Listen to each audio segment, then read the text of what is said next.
Rights are something that are very precious. They don't come from the government. They come in a natural way or a God-given way. They come as a right to your life and a right to your liberty.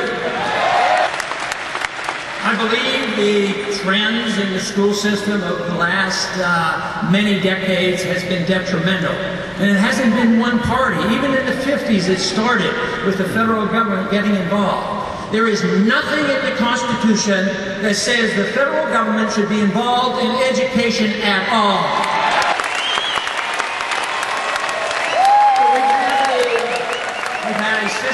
We've had a system of government that has been encouraged by our school system. The economics taught in the school system is never free market, Austrian hard money economics. It's always Keynesian, soft money economics that are wrong.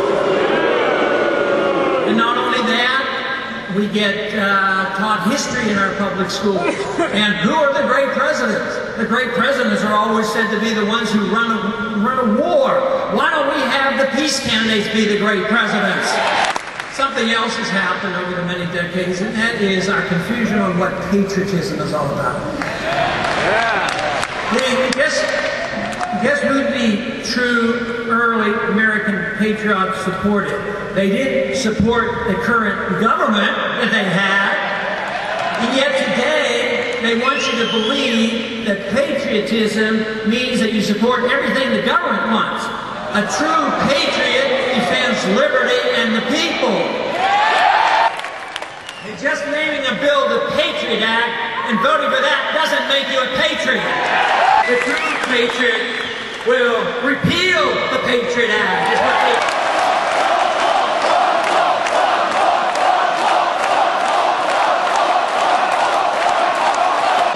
If you really care about your fellow man, and you care about prosperity, and you care about peace, you have to care about liberty, not socialism and welfareism and corporatism. We as a group are often challenged by saying, oh, you're the people that want to go back to the dark ages. You want to go back to the dark ages of sound money. You want to go to the dark ages of minding our own business in international affairs.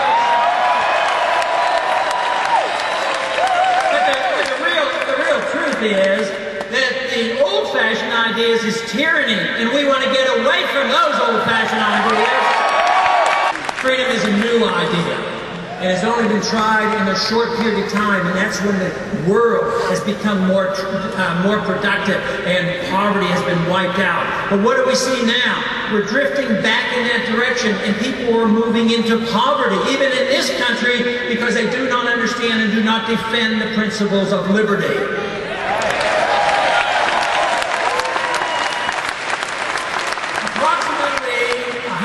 Ago or so, philosophically, this country accepted the notion that freedom was made up of two parts. Two parts, one where your personal liberties mean one thing, and on the other hand, your economic liberties are separate. That is complete nonsense. Liberty is one unit. You have a right to your life. You have a right to live your life the way you want. You have a right to work hard, and you ought to have a right to keep the fruits of your labor. In one of the debates we were asked as a group, what do you think is the greatest moral crisis that we're facing today in this country?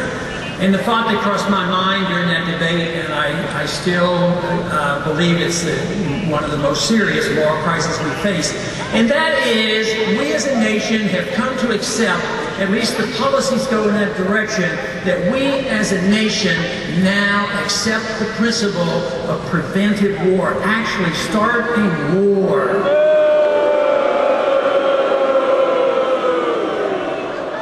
There is no moral justification from that, and there certainly is no constitutional justification to fight these many wars that we have been fighting without a declaration of war.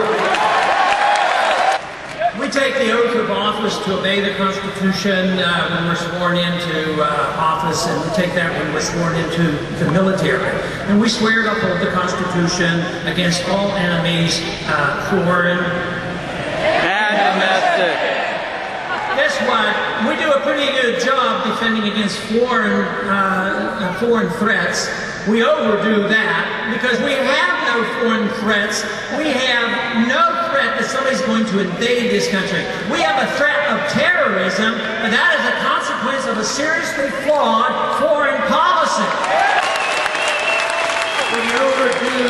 We overdo our concerns about our foreign threats, but we do forget about the threat from our domestic conditions that we have here. And since 9/11, our liberties have been threatened. They have been undermined. We are less free since 9/11. We're going in the wrong direction. Both parties in these last several decades, and especially in the last decade, has accepted the notion of the unitary president, which is essentially a dictatorship, allowing the president to make decisions.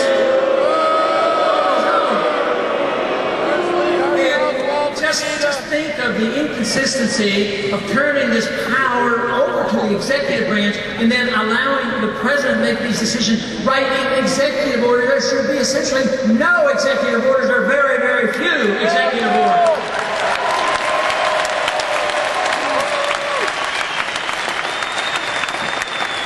And we can't have a president that goes and takes a bill and arbitrarily writes a signing statement and says, oh, I only like part of this bill, I'm going to ignore the other part. No presidential signing statements to have line item vetoes. Another reason why we've lost the republic, it didn't come all of a sudden, is it's come slowly and insidiously. The last 100 years has been tough on the republic. But it started immediately after the Constitution. I mean, the Jeffersonians argued with the Hamiltonians, and they talked about central banking and big government and sedition acts. And so the fights were going on very early to undermine these principles that the founders understood. But today, it's been more rapid, it's insidious and slowly. But I think what has lulled so many people to sleep has been that we have been pretty prosperous. We're still fairly prosperous. But there is a big difference today, and why the people are awakening is they know that it's an illusion. They know that the prosperity is actually going down, and they're starting to realize that this prosperity comes from too much borrowing and too much spending and too much inflation.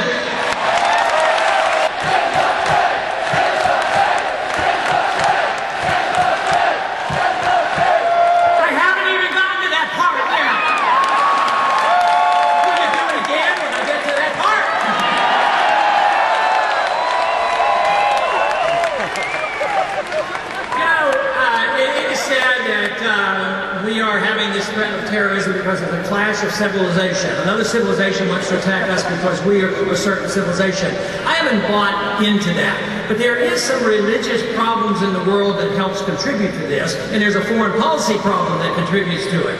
But I do believe that there is a real clash and an argument between radical Muslim fundamentalists in contrast to secular Muslims. It just happens that we as a nation have allied ourselves with secular Muslims, imposed our will by propping up these puppet governments in the Middle East, antagonizing and actually giving motivation to the radicalism that wants to come here to kill us. But why should that be so strange? What if somebody came over here that looked differently than us, had different religious and different values, and put an air base on our land and impose their will? The one good thing that would come of that is this whole country would be totally unified, because we would resent the enforcement and the occupation of any foreign power on our land.